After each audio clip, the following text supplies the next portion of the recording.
Of sales forecasting. Sales forecasting है क्या? कौन सा डिपार्टमेंट ये प्रैक्टिस परफॉर्म करता है और क्यों करता है?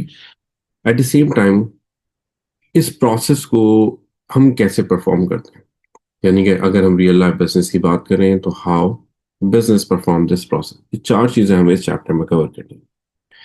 तो इसको डिस्कस करने से पहले हम एक डिपार्टमेंट को रिकॉल करते हैं, that is marketing. If you recall the knowledge which is developed in AS level, तो आप देखेंगे कि marketing is a particular department of a business that is responsible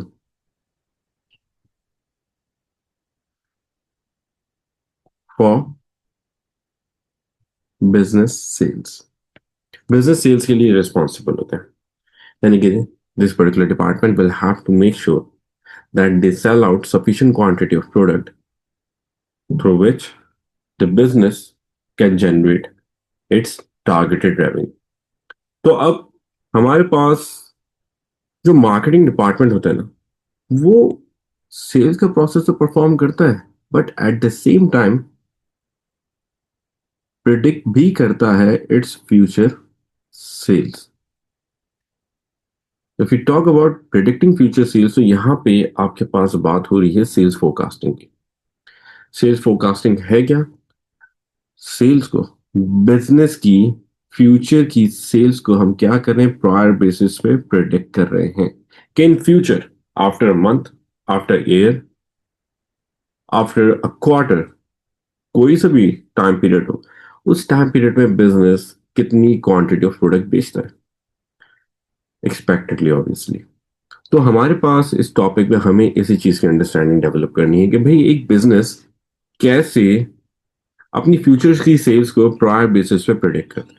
क्योंकि भाई देखिए, अगर हम लोग फैब के मंथ की प्रायर बेसिस पे प्रेडिक्शन नहीं करते तो हमें आइडिया नहीं होगा how much quantity of product that we have to manufacture, या how much quantity of product should be available in the market in the month of Feb. तो बिजनेस क्या करता है, फ्यूचर की सेल्स को प्रेडिक्ट करता है प्रायर बेसिस पे, ताकि वो अपने ऑपरेशंस को स्मूथली परफॉर्म कर सके, या वी कैन से रेवेन्यू को जनरेट करने के लिए मेक श्योर करें कि ऑपरेशंस और रिसोर्सेज स्ट्रीमलाइन हो। तो देखें, सेल्स फोरकास्टिंग है क्या? Sale forecasting is just a process of predicting the amount of revenue that will be generated by the business in future. Future में हमारे पास नेक्स्ट क्वार्टर में, नेक्स्ट मंथ में, नेक्स्ट ईयर में बिजनेस कितनी sales perform कर सकता है। जैसे हम अगर बात करें, आपने देखा होगा कि हमारे पास एक इवेंट आता है with the name of Ramzan, religious event है। तो अब देखिए, हमारे पास रमजान के मंथ के अंदर रूह अफ़ज़ा ने या पेप्सी ने कितनी quantity of product prior basis पे अवेलेबल करनी है, ये आइडेंटिफाई करना जरूरी है।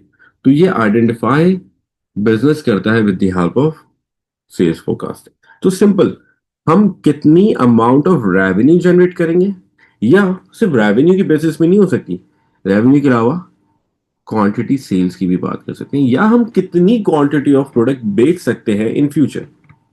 इस चीज को अगर हम प्रायर बेसिस पे आइडेंटिफाई करते हैं, पहले से पता लगाते हैं, that process will be known as sales forecasting.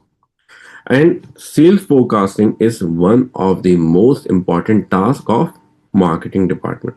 क्योंकि जब तक हम लोग फ्यूचर की सेल्स को प्रेडिक्ट नहीं करेंगे, बिजनेस अपने ऑपरेशंस को परफॉर्म ही नहीं कर सकता, रिसोर्सेज को एलोकेट ही नहीं कर सकता। हम फ्यूचर की सेल्स को प्रेडिक्ट नहीं करेंगे तो हमें कैसे पता चलेगा कि फ्यूचर में बिजनेस का रिस्क ऑफ फेलियर कितना है। Either the business will be generating sufficient amount of finances to cover up its expenses, or the business will be needing some finances externally। हमें ये डिसीजन, हमें ये आइडेंटिफाई करना है ना। तो फ्यूचर की सेल्स ही हमें आइडेंटिफाई करके दे सकती है। तो अब अगर हम इस टॉपिक की बात करें, इस टॉपिक पे E2 में एग्जामिनर क्या करता है, आपसे एक 4 मार्क की कैलकुलेशन पूछता है, और उसी 4 मार्क की कैलकुलेशन के साथ एक 12 मार्क का थ्योरेटिकल सवाल पूछता है यानी कि इन टोटल 16 मार्क्स होल्ड करता है ये टॉपिक आपके पेपर 3 के अंदर।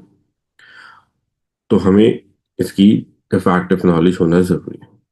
अब देखें, हम फ्यूचर की सेल्स को प्रेडिक्ट करें, कैसे कर सकते हैं? हाउ? क्या पॉसिबल तरीका है जिसके through a business can predict its future sales? तो देखिए, हमारे पास फ्यूचर की सेल्स को प्रेडिक्ट करने के लिए एक ऑप्शन है that we can go through our past sales data, पुराने वक्तों में, like in previous quarter, 6 months back और अ ईयर बैक। हमने किस हिसाब से सेल्स परफॉर्म किए, कितनी क्वांटिटी ऑफ प्रोडक्ट हम बेचते थे, कितना रेवेन्यू हम जनरेट करते थे। हम क्या करें, उसको प्रायर बेसिस पे आइडेंटिफाई करने के लिए पास्ट डाटा, पुराने वक्तों की सेल्स को आइडेंटिफाई करें। Number 2, it also depends on market conditions. Market conditions कैसी हैं? लाइक देखिए भाई, मार्केट कंडीशंस में हम इकोनॉमिक कंडीशंस की बात करते हैं। इकोनॉमिक कंडीशंस कैसी हैं भाई? आपके पास कंट्री की इकोनॉमिक कंडीशंस इंप्रूव हो रही हैं या रिसेशन की टूवर्ड्स मूव कर रही हैं? आपके पास लोगों की एवरेज इनकम इंक्रीज हो रही है या रिड्यूस हो रही है?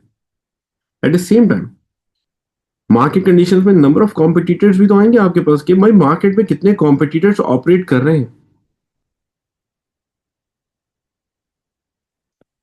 प्रोडक्ट्स ऑफर्ड बाय देम, जो हमारे कॉम्पिटिटर्स प्रोडक्ट ऑफर कर रहे हैं, हम उनकी बेसिस पे भी एनालिसिस करते हैं। अपनी फ्यूचर की सेल्स तो हम प्रेडिक्ट करते हैं कि हमारे पास फ्यूचर में कितनी सेल्स हो सकती है एक्सपेक्टेडली। तो हम क्या करते हैं, हम उसको भी कंसिडर करते हैं बिफोर प्रिडिक्टिंग और future sales. At the same time हम फ्यूचर की सेल्स को प्रिडिक्ट करना चाहते हैं, तो और कौन सा ऑप्शन अवेलेबल है इसमें?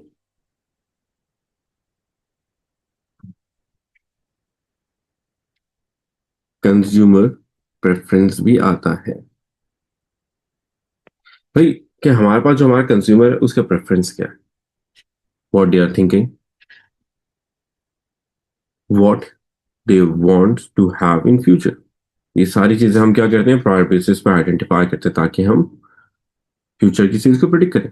एट द सेम टाइम हम बिजनेस की करंट डील्स को भी देखते हैं कि भाई हमारे पास हमारे बिजनेस की अभी करंटली पाइपलाइन में कौन कौन सी डील्स एग्जिस्ट कर रही, कौन से प्रोजेक्ट ऐसे हैं जिन पे हमारा एग्रीमेंट हो गया, जिनके अकॉर्डिंगली हम प्रोडक्ट बेचेंगे, जिनके अकॉर्डिंगली हम अर्न करेंगे। तो ये सारे फैक्टर्स क्या हैं? ये सारे फैक्टर्स वो हैं जिनकी बेसिस पे बिजनेस फ्यूचर की सेल्स को प्रिडिक्ट करता है, आइडेंटिफाई कर सकता है कि इन फ्यूचर हम कितनी क्वांटिटी में प्रोडक्ट बेच सकते हैं या हम कितना रेवेन्यू जनरेट कर सकते हैं। अब अगर हम बात करें तो ये सिर्फ इतनी सी थ्योरी पे बेस नहीं करता है, इसकी एक डिटेल्ड प्रोसेस है, वो हम अभी डिस्कस करेंगे टॉपिक के अंदर। अब अगर हम लोग बात करते हैं तो हमारे पास हेडिंग आती है इंपॉर्टेंस ऑफ सेल्स फोरकास्टिंग। अगर हम लोग फ्यूचर की सेल्स को प्रेडिक्ट करते हैं तो उसके क्या पोटेंशियल बेनिफिट्स हैं, उसकी क्या इंपॉर्टेंस हमारे पास एग्जिस्ट कर रही है, ये भी हमें आइडेंटिफाई करना जरूरी है। तो अब हमारे पास जो नेक्स्ट हेडिंग आ रही है वो यही है कि बेनिफिट्स और इंपॉर्टेंस ऑफ सेल्स फोरकास्टिंग। तो वन बाय वन हम सारी इंपॉर्टेंस को डिस्कस करते हैं ताकि हम लोग इनकी प्रॉपर अंडरस्टैंडिंग जनरेट करें। तो सबसे पहले evaluate, it helps in evaluating risk associated with the product or the business। देखो भाई, आपके पास प्रोडक्ट ए है, at the same time product B है। हम क्या कर रहे हैं, हम इनकी फ्यूचर की सेल्स को प्रिडिक्ट करना चाहते हैं। अगर प्रोडक्ट ए की सेल्स फ्यूचर में डिक्लाइन हो रही हैं, इट मीन्स दैट इसका रिस्क ऑफ फेलियर इंक्रीज हो रहा है, चांसेस ऑफ बिजनेस फेलियर बढ़ते जा रहे हैं, बिजनेस के लिए मार्केट में सर्वाइव करना डिफिकल्ट हो सकता है। At the same time if you talk about product B और प्रोडक्ट बी की सेल्स कंटिन्यूसली इंक्रीज हो रही हैं over the period of time, तो मतलब ये क्या है हमारे पास, ये हमारे पास एक पॉजिटिव पिक्चर शो कर रहा है that the business is having low risk of failure in future और the product of a business will have less chances of failure. तो हम क्या करें, इसको रिस्क को कैलकुलेट करें। जैसे एक देखें एग्जांपल याद है, एक टोटल टी मार्केट है हमारे पास, 2009 2010 2011 पुराना डाटा है, पुरानी इंफॉर्मेशन आई है। इसके अंदर देखें जो मार्केट ग्रोथ रेट आ रहा है हमारे पास, consumer aggregated growth rate, that is 25%। यानी कि 25% से टी मार्केट इंक्रीज होती जा रही है, ग्रो होती जा रही है। और उस 25% के अंदर अगर हम लोग बात करें एक्सपेक्टेडली, हम जो प्रेडिक्ट कर रहे हैं, एक्सपेक्टेडली हमारा प्रोडक्ट कौन सा, ग्रीन टी, टी मार्केट में हमारा प्रोडक्ट ग्रीन टी, वो कितना 52% ग्रोथ रेट पे है। It means that T market के जो ग्रोथ रेट के अंदर है हमारा बिजनेस का प्रोडक्ट, या ये टी, ग्रीन टी एक मेजर प्रोडक्ट, ये मेजर प्रोपोर्शन से ग्रो हो रहा है। Ratio of growth of this product is on higher side. यानी कि जिस रेट से मार्केट ग्रो हो रही है उसके कंपैरेटिवली ऑलमोस्ट डबल या मोर देन डबल रेट के ऊपर आपकी T market, green tea market grow हो रही है। तो इससे क्या शो हो रहा है? It shows that the business और the product of the business will have low risk of failure. हमारे पास chances of failure lower side पे आते जा रहे हैं, सिर्फ प्रिडिक्ट करें हम इसकी बेसिस पे। Number 2, effective cash flow management. आपको पता चल जाएगा ना भाई आपके पास फ्यूचर में कितनी अमाउंट ऑफ कैश आएगा, एट द सेम टाइम आपके पास से एक्सपेक्टेडली कितना कैश जा सकता है, बिकॉज हम इतना 50,000 क्वांटिटी ऑफ प्रोडक्ट का रेवेन्यू जनरेट करेंगे, तो उसके कंपैरेटिवली कॉस्ट भी तो आएगी, खर्चे भी तो क्रिएट होंगे, एम्प्लॉयज को सैलरीज भी तो देनी होंगी। तो कैश मैनेजमेंट में हमें हेल्प आउट कर रहा है कि हम फ्यूचर की कैश को प्रेडिक्ट कर सकते हैं, उसकी बेसिस पे कैश मैनेजमेंट कर सकते हैं। कि भाई हमने देखा फ्यूचर में सेल्स कम हो रही है, it means that cash inflow कम होगा, तो let's delay the process of training of employees.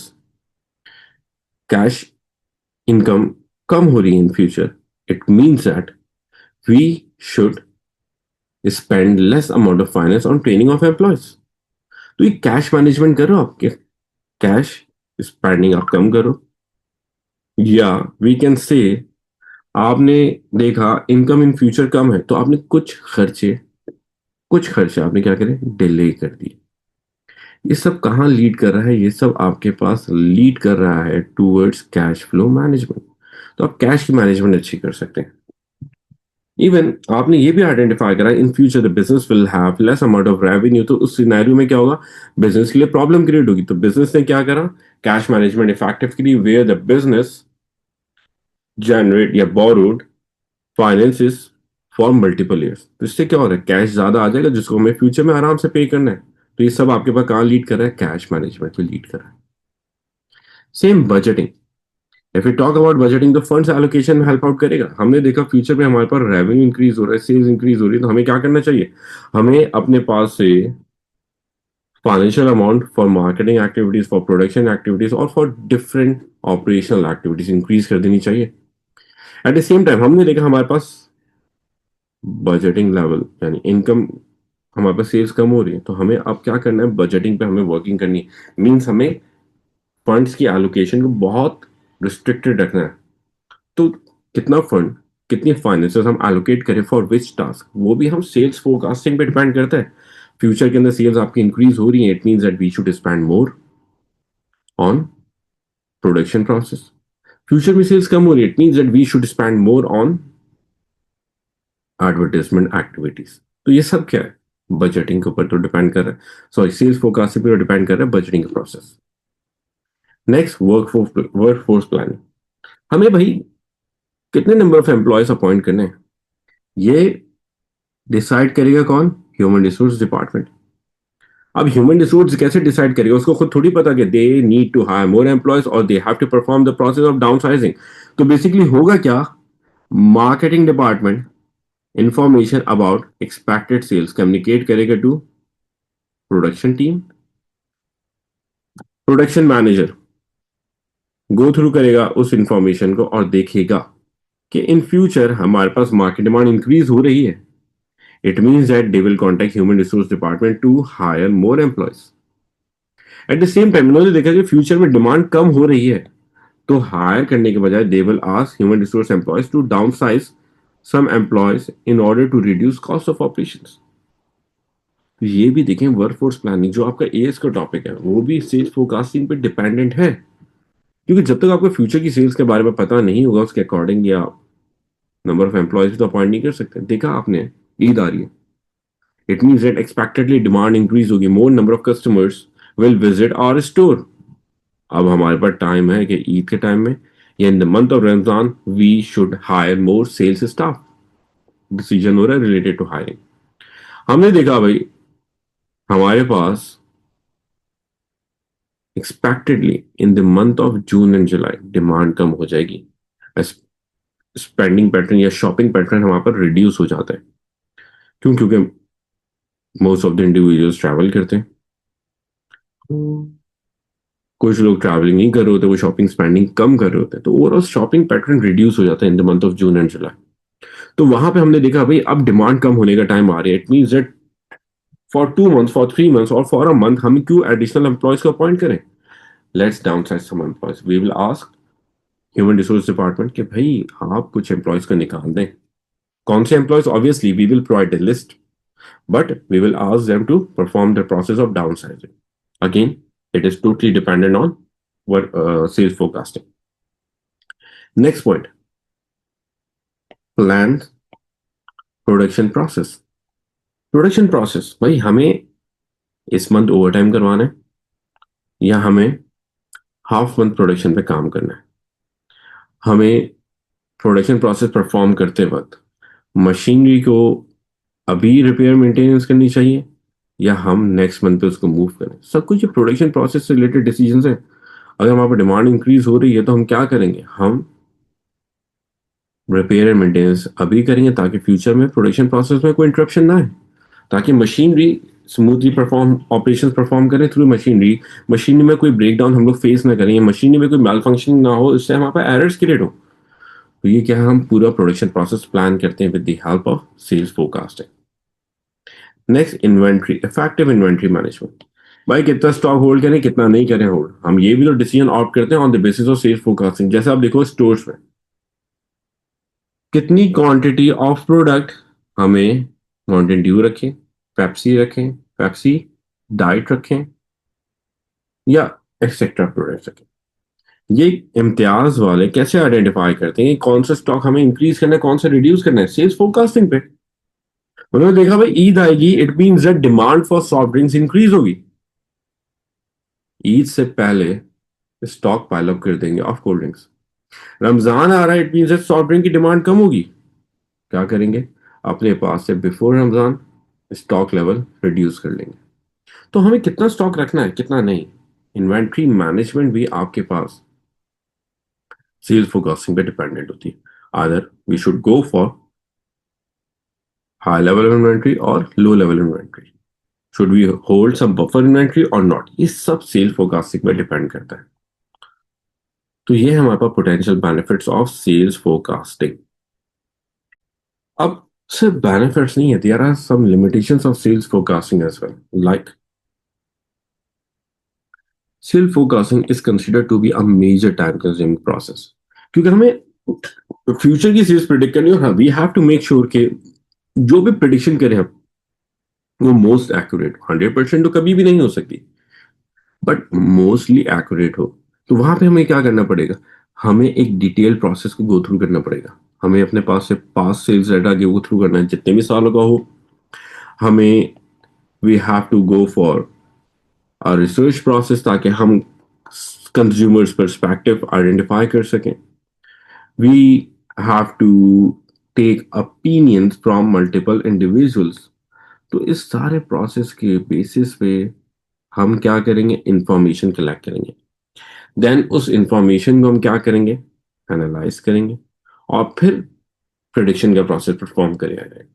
तो ये पूरा प्रोसेस है, इस प्रोसेस को एक major time consuming process consider किया था। ये नहीं कि हम लोग विद इन सेकंड्स फ्यूचर की सेल्स को प्रिडिक्ट कर लेंगे या विद इन मंथ्स फ्यूचर की सेल्स को, sorry within days future की सेल्स को प्रिडिक्ट कर लेंगे। It takes times of multiple weeks और मल्टीपल मंथ्स। बट हाँ, जैसा हम जानते हैं कि nowadays we are having advance technology, तो ये वाला पॉइंट मिनिमाइज हो सकता है, एलिमिनेट नहीं होगा, मिनिमाइज हो सकता है due to the support of AI in predicting future sales.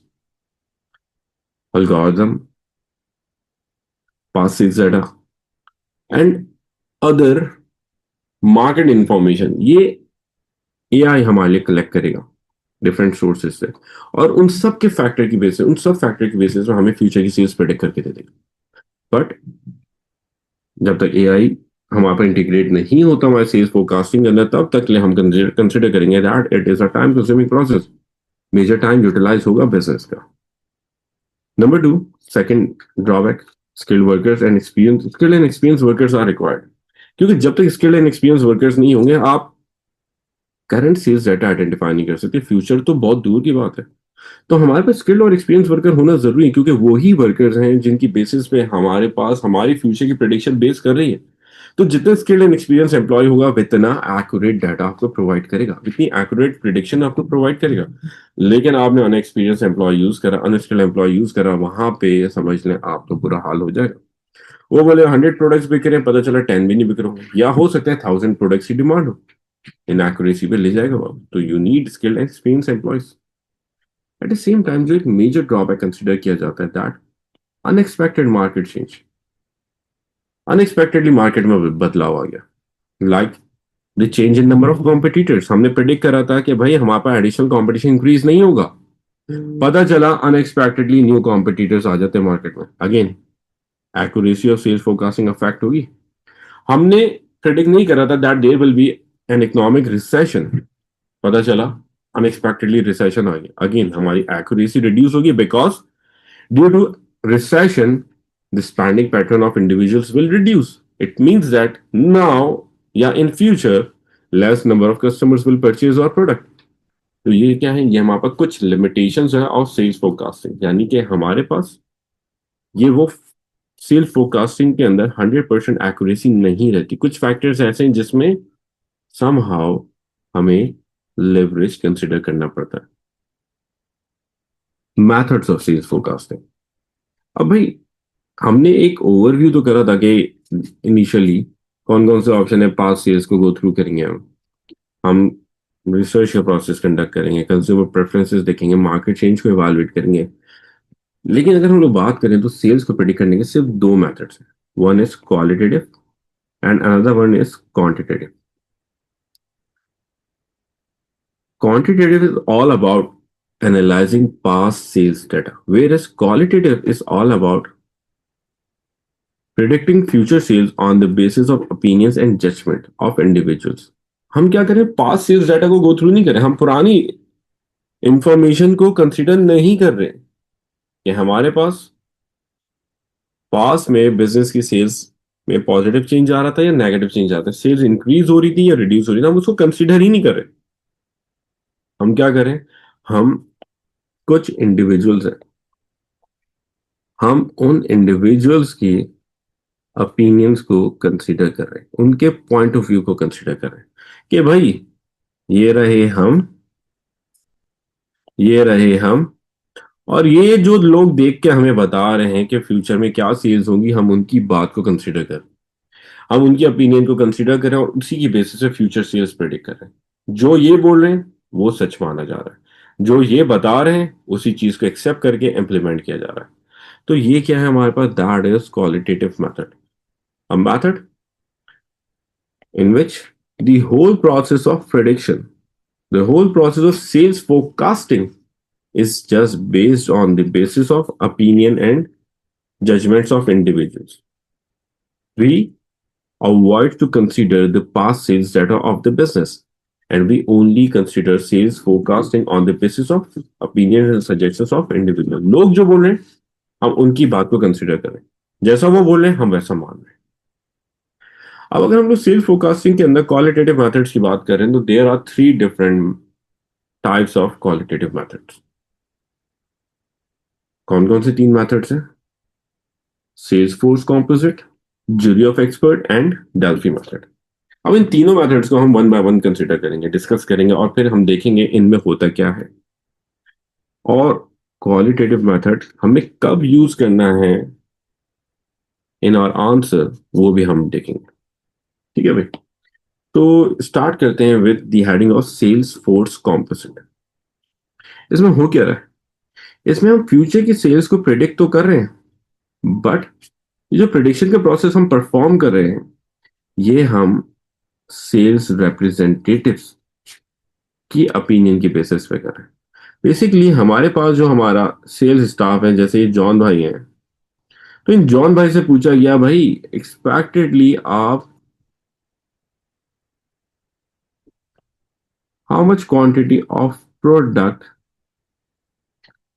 you can easily sell in the month of May। Month of मे में आप एक्सपेक्टेडली कितनी क्वांटिटी ऑफ प्रोडक्ट बेच देंगे? जॉन भाई साहब से सवाल करा। जॉन भाई साहब ने बोला, I can easily sell 550 quantity of product in that particular month. क्या हुआ? ओपिनियन आया। इसी तरह जॉन के साथ आगे थोड़ा सा आगे बढ़े हम लोग, तो हमारे पास एडम साहब भी थे। हमने एडम साहब से भी पूछा सेम सवाल। उन्होंने बोला, भाई आई can easily sell out 370 quantity of product in the month of may. Again थोड़ा सा आगे गए तो वहां पे हमारे पास थे अमजद साहब। तो अगेन अमजद साहब से भी हमने सेम सवाल पूछा। उन्होंने बोला, भाई आई can easily sell out 600 units in that particular month. इसी तरह एक और सेल्स स्टाफ था, जिनका नाम हमारे पास कौन है? मिस्टर नवाब।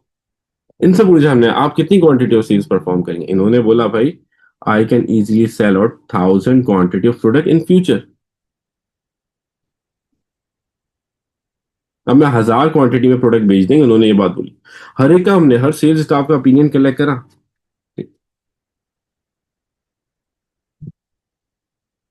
ओपिनियन आ गया। अब क्या करेंगे? हम इन सारे ओपिनियंस को एक्यूमुलेट करेंगे।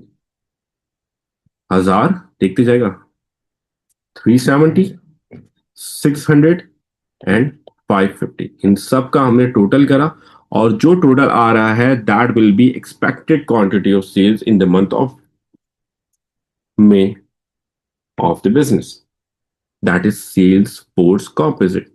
इसमें होता क्या है, सेल्स टीम की बेसिस पे, सेल्स टीम के एक्सपीरियंस और नॉलेज की बेसिस पे हम फ्यूचर की सेल्स को प्रेडिक्ट करते हैं। जो भी सेल्स टीम है हमारे पास, सीनियर मैनेजर भी हो सकते हैं, सेल्स स्टाफ भी हो सकते हैं, हम किसी भी सेल्स टीम के एम्प्लॉय को, सारे एम्प्लॉयज को बेसिकली, सारे एम्प्लॉयज को हम इंक्लूड करते हैं और फ्यूचर की प्रिडिक्शन के प्रोसेस हम परफॉर्म करते हैं। अब होगा क्या, ये बताएंगे कैसे? ऐसे ही नहीं बात करेंगे। भाई देखिए, ये सेल्स टीम है, दे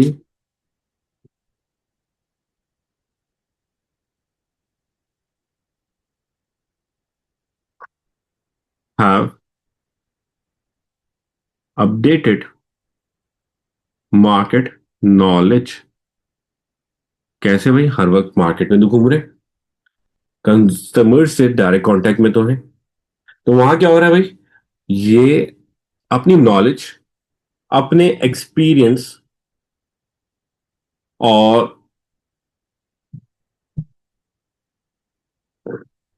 कस्टमर फीडबैक की बेसिस पे फ्यूचर की सेल्स को प्रेडिक्ट करें। वो क्या रहा होगा भाई? हमारे पास ये टाइम टू टाइम कस्टमर से कांटेक्ट में होते हैं, कस्टमर्स को प्रोडक्ट देते हैं, कस्टमर की कंप्लेन्स इन तक आती हैं। तो इनको पता है कस्टमर क्या सोचता है about the product of business.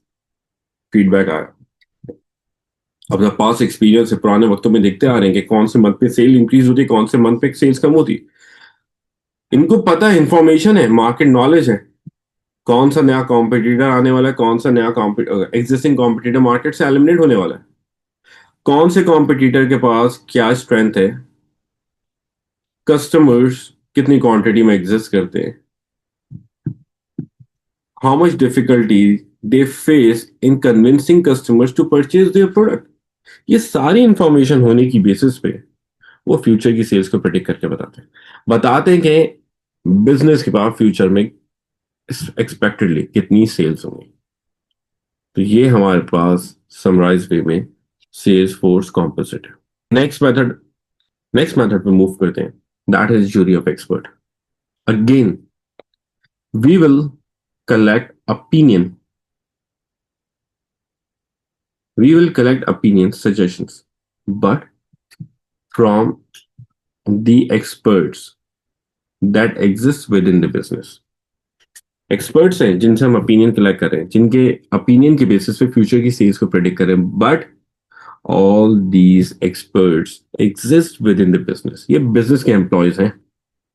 जैसे अगर हम बात करें, for example, we will take opinion from the directors of a business, we can take opinion from HODs, head of departments. We can take opinion of CEO. यानी कि business की जो senior management है, we are talking about them. अब हमें ये senior management हमें future की सेल्स को प्रिडिक्ट करके बताएगी।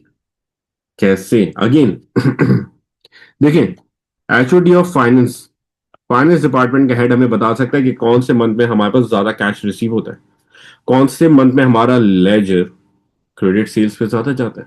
तो क्या करेंगे, उन उन फैक्टर्स को कंसीडर करके सेल्स को प्रेडिक्ट करके बता सकते हैं कि भाई कौन से मंथ में लेजर क्रेडिट पे जा रहा है, इट मीन जेड वहां पे उस महीने में एक्सपेक्टेड सेल्स कम होती है, बिजनेस को क्रेडिट सेल्स ज्यादा करनी पड़ती है। एट द सेम टाइम कौन से मंथ में कैश सेल्स ज्यादा हो रही है, इट मीन दैट वो हमारा मोस्ट डिमांडिंग टाइम पीरियड है। उस मंथ में बिजनेस के अंदर ज्यादा कैश का इनफ्लो हो रहा है, it mean that marketing team को ज्यादा एफर्ट्स करने की जरूरत नहीं पड़ती। तो ये क्या है, फाइनेंस हेड पास्ट इंफॉर्मेशन की बेसिस पे, अपने एक्सपीरियंस की बेसिस पे आपको फ्यूचर सेल्स प्रेडिक्ट करके देना। अगेन ह्यूमन रिसोर्स हेड आ गया, ये आपको क्या बताएगा, कौन से मंथ में भी है हायर एडिशनल एम्प्लॉयज, कौन से मंथ में भी perform the process of downsizing. जब नंबर ऑफ एम्प्लॉयज ज्यादा हायर कर रहे होते तो देखेगा average production by an employee, इनके पास इंफॉर्मेशन है, इन्होंने देखा हम मंथ ऑफ मई में एडिशनल एम्प्लॉयज हायर करते हैं, एडिशनल कितने एम्प्लॉयज, 20 एम्प्लॉयज हायर करते हैं। इनको पता है एक एम्प्लॉय कितनी प्रोडक्शन करता है, तो उन्होंने कैलकुलेशन करी, हमें बताया एस्टिमेटेडली इतनी सेल्स हो सकती है। लास्ट ईयर मई में लास्ट ईयर मई में हमने 15 एम्प्लॉयज हायर किए थे। इस साल मई में we hire 20 employees. Next year मई में expectedly 25 number of employees hire करेंगे, और हर एम्प्लॉय इतनी क्वांटिटी ऑफ प्रोडक्ट बनाता है, it means that next year in the month of May expectedly इतनी सेल्स हो सकती है। अगेन इन्होंने भी अपना ओपिनियन प्रोवाइड करा। प्रोडक्शन टीम बताएगी, प्रोडक्शन हेड आएगा, वो भी बताएगा भाई हम कौन से मंथ में ओवर टाइम करवाते हैं वर्कर से, कौन से मंथ में हमारे पास वर्कर बिलो एवरेज प्रोडक्शन कर रहे हो। तो अगेन ओपिनियन आया उसकी बेसिस पे। तो आपके पास जब कभी भी बिजनेस फ्यूचर की सेल्स को प्रिडिक्ट करता है by collecting opinions of experts who are working within the business, तो जब कभी भी हम ऐसा प्रोसेस परफॉर्म करेंगे उसको हम क्या बोलते हैं, jury of expert. Next method आ रहा है Delphi. It is somehow similar to jury of expert, but इसमें डिफरेंस क्या है, इसमें भी we collect opinion from experts, but these experts exist within the industry. It means that जितने भी experts होंगे जिनसे हम opinion collect करेंगे, they exist outside the business, हमारे business का part नहीं है, हमारे business से बाहर exist कर रहे होंगे, ये हमारे इंडस्ट्री में होंगे बट बिजनेस का पार्ट नहीं है। इंडस्ट्री में कौन कौन हो सकता है भाई, हमारे पास, आपके पास याद है बिजनेस डेवलपमेंट सेंटर्स होते हैं, कुछ इंस्टीट्यूशंस होते हैं जो बिजनेस को सपोर्ट प्रोवाइड करने के लिए एस्टैब्लिश किए जाते हैं, बिजनेस को कंसल्टेशन प्रोवाइड करते हैं, they charge consultation fee against it. तो बिजनेस डेवलपमेंट सेंटर्स जो है उधर उनसे हम ओपिनियन कलेक्ट करते हैं, वो अपने experience, market trend, current scenario, हर एक चीज को कंसिडर करके हमें इंफॉर्मेशन प्रोवाइड करते हैं। इसी तरह आपके पास जो, जैसे पता होगा इन पाकिस्तान इंडस्ट्रीज है, इंडस्ट्रीज के अंदर आपके पास इंडस्ट्री हेड्स होते हैं जिनको हम बोलते हैं इंडस्ट्री यूनियन लीडर। इंडस्ट्री की एक पूरी यूनियन बनी हुई है, उसके लीडर है हमारे पास। तो अब उन लीडर से, यूनियन लीडर से हम पूछते हैं, वो अपना ओपिनियन एक्सपीरियंस की बेसिस पे हमें प्रोवाइड करते हैं कि भाई एक्सपेक्टेडली इतनी सेल्स हो सकती है, सजेशन आया, ओपिनियन आया। तो इस तरह हम डिफरेंट डिफरेंट इंडिविजुअल्स को, अच्छा सुनेगा, जो सवाल हम इनसे पूछ रहे हैं टू प्रेडिक्ट फ्यूचर सेल्स, वो सवाल हम इनसे भी पूछ सकते हैं, but they are not in a direct contact, इनका आपस में कोई लेना देना नहीं। तो जब हम मिस बिजनेस डेवलपमेंट सेंटर से जो इंफॉर्मेशन कलेक्ट करोगे वो एक डिफरेंट ओपिनियन होंगे, बिजनेस लीडर हमें डिफरेंट ओपिनियन दे होंगे। तो जो जो एक्सपर्ट्स होंगे जिन जिन से हम इंफॉर्मेशन कलेक्ट कर रहे हैं, हर एक्सपर्ट हमें अलग अलग इंफॉर्मेशन देगा। उसकी बेसिस पे क्या करेंगे, वी विल प्रिडिक्ट और फ्यूचर सेल्स। तो ये जो जो परफॉर्म कर रहे हैं ना प्रोसेस, इसमें फ्यूचर की सेल्स को प्रिडिक्ट करते हैं on the basis of opinion, but these opinions and suggestions will be collected from experts who exist within the industry, not within the business. तो हमारे पास क्या आएगा, that will be known as Delphi method. तो ये तीन different types के हमारे पास क्वालिटेटिव मेथड्स एग्जिस्ट कर रहे हैं।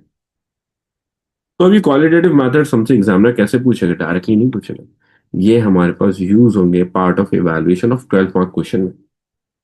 12 मार्क का क्वेश्चन आएगा, कैलकुलेशन बेस्ड होगा, लेकिन उसमें हमारे पास इवैल्यूएशन वाला एरिया इस पर्टिकुलर टॉपिक से कवर हो रहा होगा।